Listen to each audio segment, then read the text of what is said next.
Hey guys, I hope you guys are doing well as always.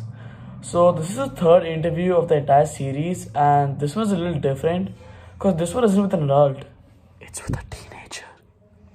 His name is Ishir Garg, and he lives in California, USA. Keep watching to find out more about him and how the pandemic has affected his life and his family.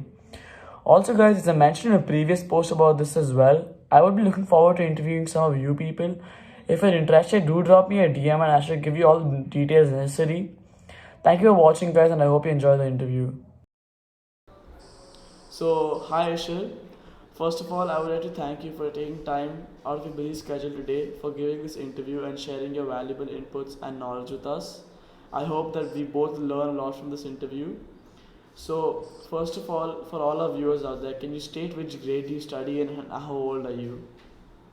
I'm 14 years old and in ninth grade. Okay. Has shutdown been initiated across all schools in your district, and what is your view on the same? Shutdowns in all schools in the district. I think pretty much all schools in California. I think that's good that they shut down the schools to avoid contact.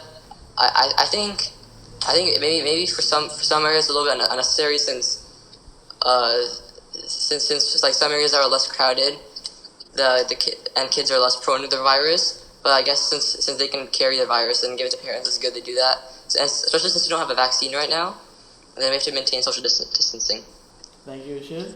How has your family been affected by the pandemic? We just have to like stay home and like not attend school.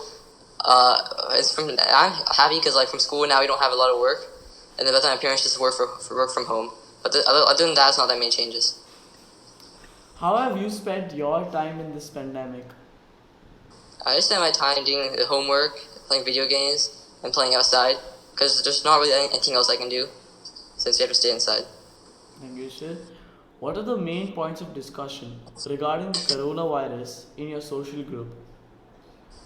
In our social group, we sometimes like give updates on the death tolls, and we'll like talk about like how it's spreading. Sometimes you like actually predict like how we think the death toll is gonna go, or what will happen like if just a bunch of people are gonna keep dying, or if they'll quickly make a vaccine soon and then stop the pandemic. Thank you, Ishil. What do you think are the psychological effects of the coronavirus on teenagers? I think psychologically, I think most teenagers are happy because school got shut down for the rest of the year, which also means a lot of big exams got canceled. So most teenagers are happy. Like other than that, it's not really any psychological impacts. I think. Everyone's just staying at home and having fun because there's not that much homework. Due to this lockdown, has there been any radical change in your lifestyle which you think will have a permanent effect on your life? I don't think there's been any radical change because I mean all that's really happened is school is now closed for the rest of the school year, which is a few months. But after that, school will probably resume because the virus will go down. It's supposed to peak in a few weeks. So yeah, nothing has happened so far. I don't think anything will happen either. Like after a while, life will just resume normally.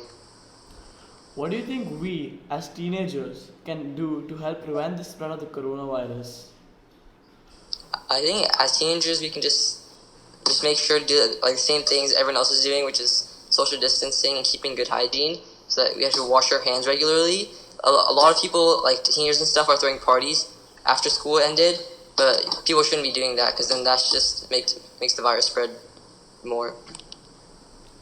What do you think the government can do in this situation to help prevent the spread of the coronavirus? I think the government can mainly just make sure to inform everybody over and over again about what they should do to maintain good hygiene and stop this virus from spreading. They should also probably dedicate more resources and to hospitals and medical support, since that's where tax dollars should be going anyway. And it's important that they respond quickly. Like in the USA, New York did not respond quickly, and now New York is suffering.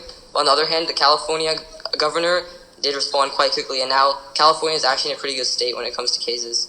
Where, like compared to other states, we don't have that many. And for the last question today, what, according to you, could the international community have done better to manage the pandemic? I think the international community probably they should have spread word faster. I think maybe China and other countries that got it first should have maybe reported death tolls higher or reported it quickly so that other countries could prepare. Like Italy did not prepare quick enough, and now they have a lot of problems with mandatory quarantine and everything, and very very high debt tolls. Yeah, countries should just take bigger action, and they should stop, maybe stop travel, right? Because travel is probably the biggest way that the virus can spread. Of travel, maybe lessen the imports and exports of goods. That's another way the virus can travel. Just the coronavirus has been shown to last pretty long on just physical objects. So yeah, I think that's pretty much what country international should do. And with that, we've reached the end of this interview. Thank you, Ishi, for sharing your valuable inputs and knowledge with us on such a topical situation. I hope that this interview has helped you in as well in any manner possible. I know that I personally have learned a lot from this. Again, thank you very much for taking time out today, and I hope you have a good day. So that was the entire interview, guys. This one was very interesting as I personally understood how it has affected a teenager living on another continent altogether. I hope you guys found it interesting as well. And also, one thing you might have noticed was that this is not with an adult, as I mentioned in my previous video about how this interview is going to be with an entrepreneur, and that is because we need to do some work on the editing, which delayed the release of the interview. But I promise that interview will come out eventually. And yes, guys, if you do want to give an interview, just do let me know and I'll send you all the necessary details. Thank you for watching, guys, and I'll see you in the next one.